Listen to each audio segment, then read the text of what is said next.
Don't let other people determine your faith. Now, you can learn from other people. You can learn from the people on this stage. You can learn from the conversations you have in your small group or your one-on-one coffee time or whatever it is when you're asking, hey, how did you become a Christian, or what has God done in your life? You can learn from that.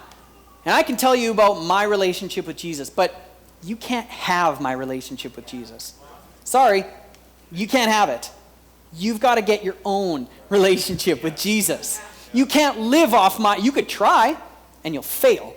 You could try and say, well, JD did this and this was his experience with God, and so I'll believe the same thing. That's cool. That's fine. But you can't use that as foundational roots in your life because that's someone else's faith.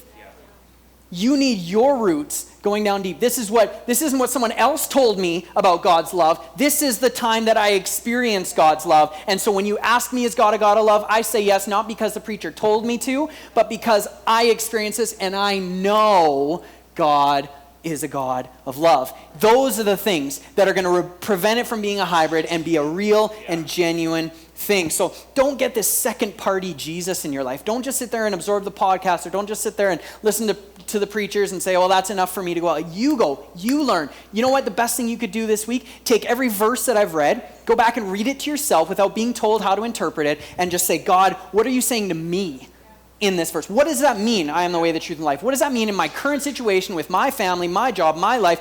How is that relevant to me? That is where you're going to get your roots down deep, your foundation set, and it will not be a hybrid. It will be a very authentic connecting point with Jesus. And the more we do that, the deeper your roots go and the more authentic it'll be.